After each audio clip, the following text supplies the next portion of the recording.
এই মসজিদে এত সেলফি তুললো আমার, যারা সেলফি তুলেছে অনুরোধ করছি ডিলিট করে দিবে, নাহলে তুমি তোমার জবাব দিবে। সেলফি তুলছে আমার মৌলবীদের, আর চুল কেটেছে শুয়োরের মাথার মতো, ঠিক নয়? সেলফি তুলছে আমার, আর পোশাক পরছে ফিল্মের আর্টিস্টদের মতো হারাম। কালকের জলসাতে একটা ছেলে মসজিদে জলসা হলো, বৃষ্টি হচ্ছিল, তো হুড়মুড়িয়ে লাস্টে দেখা করতে এলো, কানে দেখছি কালো রঙের বালি পড়ে আছে। আর তুই মেয়ে লস তো? আমি ছেলে, ফট করে খুলে নিলে। আমি তাকে বললাম, শোনো, বুখারী শরীফের হাদিসে আছে আল্লাহ তাআলা দুজনের দিকে তাকিয়ে দেখবেন না। এক হচ্ছে ওই পুরুষ যারা নিজেদের চেহারা নারীদের মতো রূপ ধারণ করায়, কানে বালি পড়ে, হাতে বালা পড়ে। যারা লরির ড্রাইভার আছো ডাম্পারের, হাতে বালা পড়ো না, একটা ঘড়ি পড়ো, জায়েজ আছে, কিন্তু হাতে বালা পড়া হারাম। কানে কান ফুটো করে যারা বালি পড়েছো, অনুরোধ করছি যদি আল্লাহকে ভয় থাকে কাল কি কানটা অপারেশন করে ঠিক করো, বালিটা খুলে দিয়ে। ফিল্মের কোন হারামখোর আর্টিস্ট পড়েছে, এই হারামখোর কানটাকে ফুটো করে পড়েছে, তাদেরকে বলা হবে তোমরা রূপ ধারণ করো নারীর, তারা বলবে অক্ষম, আল্লাহ তাকাবেন না, তাদের স্থান হয়ে যাবে জাহান্নাম। ওই নারীরা, মায়েরা শোনো, যারা পুরুষদের মতো পোশাক পরে, জিন্সের প্যান্ট গেঞ্জি আর ববি কাট চুল কাটে, এই নারীরাও জাহান্নামে যাবে, এদের দিকেও আল্লাহ তাকিয়ে দেখবেন না। খুব সাবধান। মায়েদিকে বলছি, ভাইদিকে, আপনি বলছেন মডেলিং এর যুগ, এখন ছোট পোশাক পরবে, বাপ অনুমতি দিচ্ছে, মা অনুমতি দিচ্ছে, ছোট পোশাক আমার মেয়ে পরবে, পেঞ্জি পরবে। যদি ছোট পোশাক পরাটা মডেলিং হয়, এই পোচেরার সব থেকে বড় মডেলিং হচ্ছে রাস্তার কুকুরগুলো, তারা তো পোশাকই পরে না। কথাটা বুঝতে পারেননি? যে মেয়েরা, যে পুরুষরা ভাবছে ছোট পোশাক পরাটা মডেলিং এর যুগ, আর মডেলিং সব থেকে দামি মডেলিং হচ্ছে কুত্তাগুলো, যারা কোনো পোশাকই পরে না। ওই জন্য অনুরোধ করে যাচ্ছি, মডেলিং এর নাম করে ইসলামকে বদনাম করবেন না, মডেলিং এর নাম করে ইসলামকে বিকৃত ঘটাবেন না। ইসলাম ইসলামের জায়গায় আছে। আল্লাহর কসম করে বলছি, কোরআন মডেলিং ছিল, রাসূলের আখলাক চরিত্র মডেলিং ছিল, আছে, আর কিয়ামতের সকাল পর্যন্ত থাকবে। জোরে বলুন সুবহানাল্লাহ। ইসলামে মডেলিং এর প্রয়োজন নাই। যদি বলেন মডেলিং, এখন তো সবকিছু পরিবর্তন হয়েছে, ওই জন্য মডেলিং।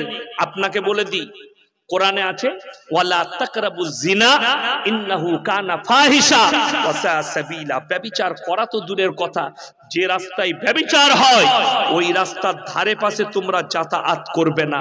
আপনাদেরকে প্রুফ দিই, বেঈমান কাফের আর ইহুদিরা মুসলমানকে কিভাবে পাপ করিয়ে নিচ্ছে। মায়েরা শুনবেন, ভাইয়েরা শুনবেন, কিভাবে ভাইরাস আপনার ভেতরে ঢুকিয়েছে সেটা আপনি বুঝতে পারবেন। আর সব থেকে বড় ভাইরাসের নাম হচ্ছে মোবাইল।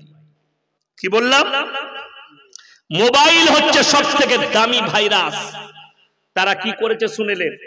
এমন ভাবে আখলাক গুলো পাল্টিয়েছে, আপনি জানেনই না, আপনি মনে করছেন এটাই দিন, এগুলো পাপ নয়। তারা আপনাকে জিনা করাচ্ছে, নাম দিয়েছে ভ্যালেন্টাইন ডে, নাম দিয়েছে ভ্যালেন্টাইন ডে, কিন্তু আসলেই হচ্ছে জিনা করার দিন। নাম দিয়েছে চকলেট ডে, ইহুদি নাসারারা, কিন্তু কাজ হচ্ছে জিনা করা। নাম দিয়েছে কিস ডে, কাজ হচ্ছে জিনা করা। নাম দিয়েছে রোজ ডে, কাজ হচ্ছে জিনা করা। তারা জিনা করাচ্ছে আপনাকে। আপনারা মনে করছেন জিনা মানে কি শারীরিক সম্বন্ধ? না, শুধু ওই জিনা নয়, হাতের জিনা, চোখের জিনা, নফসের জিনা, পায়ের জিনা, কানের জিনা, মুখের জিনা, শারীরিক জিনা। অত সহজ নয়। আপনি দিনটাকে বিকৃত করছেন। আল্লাহ আপনার জন্য দিনকে সহজ করেছে, আপনি কঠিন করছেন পাপের দ্বারা। পাপ করে কঠিন করে নিচ্ছেন। এখন যেমন বেরিয়েছে শুনেলেন, আখরি জামানায় এক শ্রেণীর হুজুরদের দ্বারাই পাপের সূচনাগুলো শুরু হবে। এক শ্রেণীর আলেমদের দ্বারাই পাপের সূচনা শুরু হবে। যদি বলেন উদাহরণ দেন, বাংলাদেশে একটা বক্তা বেরিয়েছে, তার খুব যুবকরা ফ্যান, তার নাম হচ্ছে আবরারুল হক আসিফ। শুনেননি? ছেলেটা খুব দামি দামি কথা বলে, কিন্তু এই ছেলেটা হচ্ছে ওই দলের আলেম যে জিনাকে প্রমোট করছে প্রকাশ্যে। একটা জায়গায় মেয়েরা বসেছে, তার সামনে ছেলে মেয়ে বসে আছে।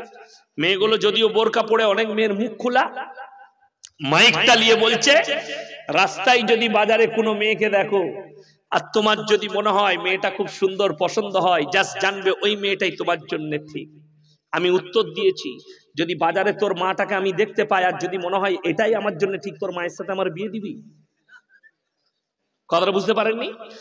এই ধরনের আলেমদের দ্বারাই জিনার উদ্বোধন হবে, আর এরাই জিনা করার প্রমোট করছে। কিয়ামতের দিনে এদিকে আল্লাহ পাকড়াও করবে। শুধু তাই নয়, এরা বলছে যদি কোনো মেয়েকে পছন্দ হয় সঙ্গে সঙ্গে প্রপোজ করো, আমি তোমাকে ভালোবাসি। হারামখোর। ইসলামী শরীয়তে শুনে যাও আমার যুবক যুবতীরা, গার্লফ্রেন্ড আর বয়ফ্রেন্ড শব্দটাই হারাম শব্দ। ভালোবাসা প্রেম জায়েজ আছে, প্রেম কি আছে বললাম? কথা বলে না। আপনারা স্থির হয়ে যাচ্ছেন কেন? মায়ের সাথে প্রেম, বাপের সাথে প্রেম, প্রতিবেশীর সাথে প্রেম, চাচা চাচির সাথে প্রেম, আত্মীয় স্বজনের সাথে প্রেম জায়েজ আছে, কিন্তু তোমরা যেটা বলতে চাইছো ওটার নাম হচ্ছে জিনা। একটা পর নারী পর পুরুষ নির্জনে কখনো এক কাছে হতে পারে না। পর নারী পর পুরুষ নির্জনে কথা বলতে পারে না। তখন মোবাইলের যুগ ছিল না, এখন মোবাইলের যুগ এসছে, মোবাইলে কথা বলাটাও হারাম। এটা মাথায় রাখবেন। আমরা বাপ মারা কি পাপ করি? ছেলের বিয়ে ঠিক করতে গেছে, বুঝলেন, মেয়ে পছন্দ হয়েছে, এরপরে বাপ বলছে তোর বুনাইকে নিয়ে একবার তুই দেখায়।